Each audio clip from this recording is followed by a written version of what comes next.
लोग कोई किसी को वोट क्यों देता है? वोट देने के 3 ही कारण है। आप वोट देते हैं अपना और अपने बच्चों के विकास के लिए। दूसरा, आप वोट देते हैं अपनी राजनीतिक भागीदारी के लिए। तीसरा, आप वोट देते हैं अपने राजनीतिक विरोधी को हराने के लिए। आप प्रशांत किशोर धनसुराज को छोड़िए, पिछले 30-35 साल से आप जो कर रहे हैं उसको जरा इन 3 कसौटियों पर कस कर देखिए। यहां बैठा हुआ कोई मुसलमान नहीं कह सकता है कि 30 साल से राजद को, लालटेन को वोट देने से आपके बच्चों का विकास हुआ। कोई नहीं कह सकता। अभी एक एमएलए साहब ने कहा लालू जी के राज में आवाज मिली। बिल्कुल मिली, वो सिर्फ मुसलमानों को नहीं मिली, जितने सामाजिक तौर पर गरीब और पिछड़ा है सबको मिला, और उसके लिए लालू जी का सम्मान होना चाहिए। हम रोज मन से कहते हैं मुसलमानों के भी गांव में, हिंदुओं के भी गांव में, लेकिन लालू जी ने जिन वर्गों को आवाज दी उनके बच्चों को पढ़ाई की व्यवस्था नहीं कराई। लालू जी ने जिन वर्गों को आवाज दी उनको कभी जमीन नहीं दिया। यहां बिहार में भूमि सुधार नहीं लागू किया। लालू जी ने जिनको आवाज दी उनको पैसा पूंजी इनका व्यवस्था नहीं कराया। नतीजा क्या हुआ?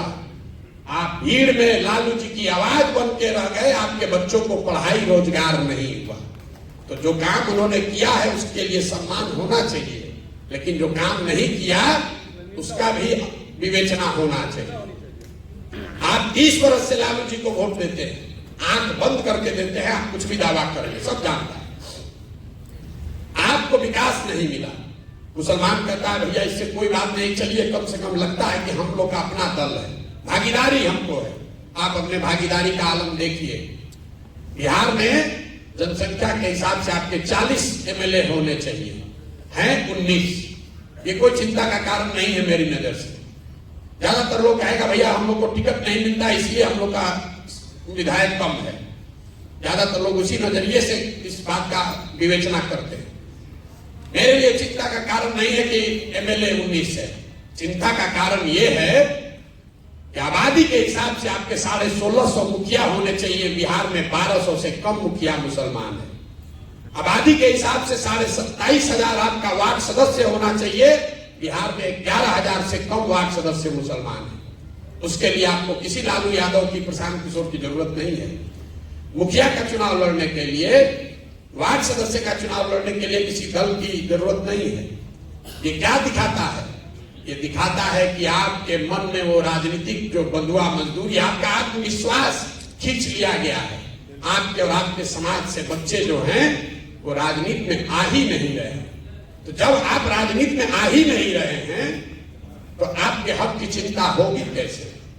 जब आपके बच्चे वार्ड सदस्य नहीं बन रहे हैं, आपके बच्चे मुखिया नहीं बन रहे हैं, जिला पार्षद प्रमुख नहीं बन रहे हैं, तो एक के दिन में राज्यसभा में एमपी और मुख्यमंत्री कैसे बन जाएगा?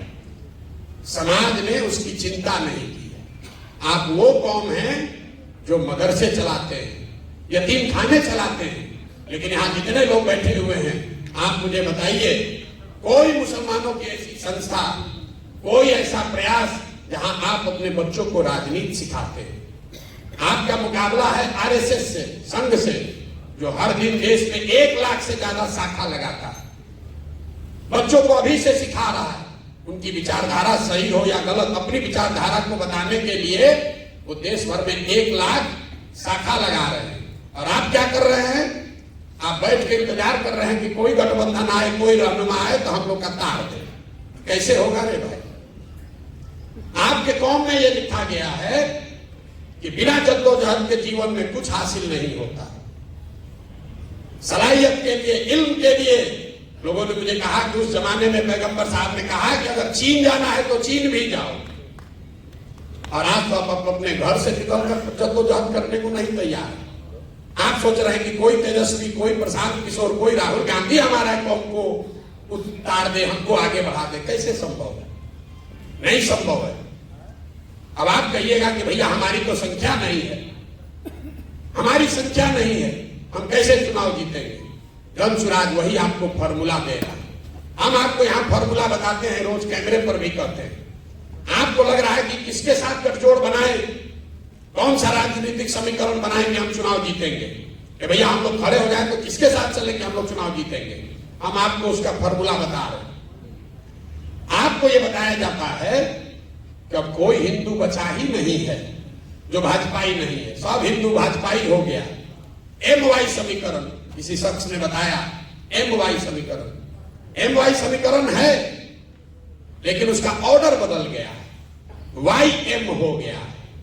जहां Y खड़ा होता है वहां पूरी मुस्तैदी और ईमानदारी से आप वोट देते हैं। जैसे ही M खड़ा हुआ, आधे से ज्यादा Y समाज के लोग आपको वोट नहीं देते। ताली मत बजाइए, अभी सुन लीजिए पूरी बात। बहुत लोगों को लगेगा कि हम यादवों के खिलाफ बोल रहे हैं ना। ये समीकरण अगर आप ब्राह्मण के साथ बना लीजिए, दलित के साथ बनाइए, अति पिछड़े के साथ, कुशवाहा के साथ, जिसके साथ भी बनाइएगा, सबके साथ यही होगा। क्यों होगा उसको समझिए। ऐसा नहीं है कि यादव समाज के लोग आपको धोखा दे रहे हैं, ये आपका भ्रम है। भाजपा को पूरे देश में 36 से 37% वोट मिलता है। इस बात को ध्यान से समझिए। देश में 80% हिंदू रहते हैं, मुसलमानों ने भाजपा को तो वोट दिया नहीं है। अगर 80% हिंदू के समाज में भाजपा को 36-37% वोट मिलता है, तो इसका मतलब है कि करीब करीब आधे हिंदू भाजपा को वोट दे रहे हैं।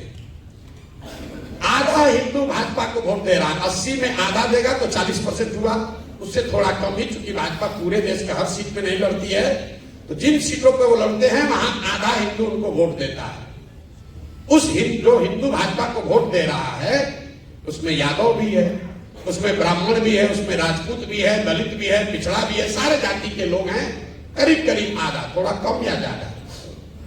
लेकिन इसी आंकड़े में आगे का रास्ता भी छिपा हुआ है। आधा हिंदू अभी भी इस देश में ऐसा है जो भाजपा को वोट नहीं देता है। आपको सिर्फ इतना ही पहचानना है कि कौन हिंदू है जो भाजपा को वोट नहीं दे रहा है। आप उसको यादव के नजर से देख रहे हैं, ब्राह्मण की नजर से देख रहे हैं, कुशवाहा की नजर से देख रहे हैं। हम उसको कह रहे हैं कि नहीं, उसको विचारधारा के हिसाब से देखो। क्यों? यादव आधा आपके खिलाफ क्यों वोट देता है? इसलिए देता है कि वो विचारधारा के आधार पर भाजपा के साथ है। तो जब वो खड़ा होता है तब तो आप उसको वोट देते हैं, लेकिन जब आप खड़े होते हैं तो हिंदू मुस्लिम के आधार पर आधा आदमी वोट दे देता है भाजपा को। इसी में आपका आगे का रास्ता छिपा हुआ है। 4 विचारधारा के मानने वाले हिंदू, वो चाहे किसी जाति के हो, वो आज भी भाजपा से इत्तेफाक नहीं रखते हैं, भाजपा को वोट नहीं देते। जो गांधी के विचारधारा को मानने वाला हिंदू है वो आज की भाजपा के साथ नहीं चल रहा है। जो बाबा साहब अंबेडकर को मानने वाला हिंदू है वो भी हिंदू आज भाजपा के साथ पूरी तरीके से नहीं है। जो कम्युनिस्ट विचारधारा के मानने वाले हिंदू हैं वो भी लोग भाजपा के साथ नहीं हैं। और जो समाजवाद के लोहिया जयप्रकाश को मानने वाले लोग हैं वो भी भाजपा के साथ नहीं है। तो आपको करना बस इतना है कि विचारधारा के आधार पर जो चार विचारधारा के मानने वाले हिंदू हैं, जो कि आधा हिंदू समाज है, उनके साथ अगर 20% मुसलमान सामाजिक राजनीतिक गठजोड़ बना ले तो 40 और 20 आप हुए 60 और भाजपा हुई 40। यही जन स्वराज के राजनीतिक सोच का आधार है, जो डेटा पर आधारित है, अनुभव पर आधारित है। इसको हमने 10 राज्यों में करके दिखाया है। और इसी में आपको फर्क दिखेगा कि जो ओवैसी साहब बता रहे हैं और हम बता रहे हैं, इसमें फर्क क्या है। कई बार लड़के कहते हैं कि आप भी तो वही कह रहे हैं, मुसलमानों के हक की बात कह रहे हैं कि मुसलमान अपने हक हकूक के लिए खड़ा हो। अभी विधायक जी ने भी कहा कि सब मुसलमान इकट्ठा हो जाओ। ओवैसी साहब जो कह रहे हैं और जन स्वराज जो कह रहा है, यही उसमें फर्क है। हम मुसलमानों को इकट्ठा होने के लिए नहीं कह रहे हैं, हम ये कह रहे हैं कि मुसलमानों को उन हिंदुओं के साथ इकट्ठा होना है जो विचारधारा के आधार पर भाजपा के खिलाफ है।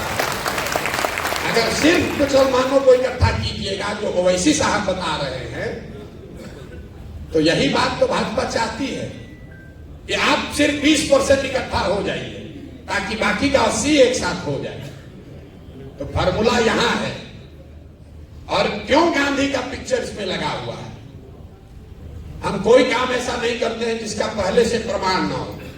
आजादी से पहले बाबा साहब, कम्युनिस्ट के जितने लीडर थे, जितने समाजवादी लीडर थे, जितने कांग्रेसी थे, उन सबको किसी एक विचारधारा, एक व्यक्ति ने एक सूत्र में बांधा, तो उसका नाम है महात्मा गांधी। इसलिए इस पूरे अभियान में सिर्फ और सिर्फ गांधी ही है, कि इनके ही, वो गांधी में ही ताकत है, उस विचारधारा, उस शख्स में ताकत है। इन चार विचारधारा के मानने वाले हिंदुओं को इकट्ठा करे और उसके बाद अगर आपके साथ उसको जोड़ दिया जाए तो आपके पास विचारधारा भी होगी और आपके पास वो संख्या भी होगी, ताकि आप राजनीतिक लड़ाई लड़े और जीत सके। यही पूरा प्रयास है। एक शब्द में, जन सुराज आजादी से पहले महात्मा गांधी की जो कांग्रेस थी, उसको पुनर्जीवित करने का अभियान है।